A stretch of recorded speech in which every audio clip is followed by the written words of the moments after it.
আসসালামু আলাইকুম, আশা করি আল্লাহর রহমতে সকলে ভালো আছেন।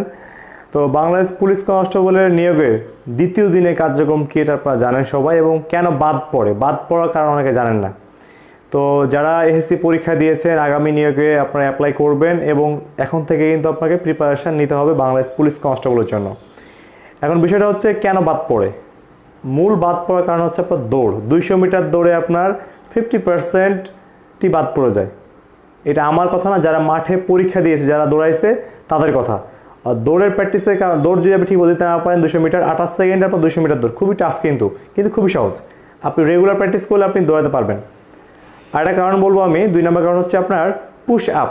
অনেকেই পুশ আপে বাদ পড়ে, ঠিক আছে। অনেকে পুশ আপ দিতে পারে না, 10টা পুশ আপ দিতে পারে না। আপনার 35 সেকেন্ডে 15টা পুশ আপ মাত্র, 35 সেকেন্ডে আপনার 35টা পুশ আপ সম্ভব। কিন্তু এটা আপনারা পারেন না কেন? আপনার রেগুলার প্র্যাকটিস করেন, আপনি এখন থেকে প্র্যাকটিস করেন, হয়তো আগামী 6-7 মাসের মধ্যে আপনার নিয়োগ পাবেন। এই বছর একটা নিয়োগ পাওয়ার আশা আছে। তো এই নিয়ে আপনারা বাসায় নিজে প্রতিদিন 10টা করে পুশ আপ দেবেন, এবং হচ্ছে দৌড় প্রতিদিন আপনি 100 মিটার, প্রথমে 100 মিটার দৌড়াবেন, তারপরে আপনি 120 মিটার দৌড়াবেন। এভাবে আপনার দৌড়ের ইমপ্রুভমেন্ট করবেন। তৃতীয় দিনে কেন বাদ পড়ে? তৃতীয় দিনে বাদ পড়ার মূল কারণটা হচ্ছে আপনার দৌড়। দৌড়ে অনেকে বাদ পড়ে। কেন বাদ পড়ে? স্ট্যামিনা নাই, ঠিক আছে। স্ট্যামিনা কম হওয়ার কারণে বাদ পড়ে। 6.5 মিনিটে 1600 মিটার, এটা কিন্তু খুব একটা সহজ না। এই জন্য আপনাকে এখন থেকে রেগুলার প্র্যাকটিস করতে হবে, ঠিক আছে।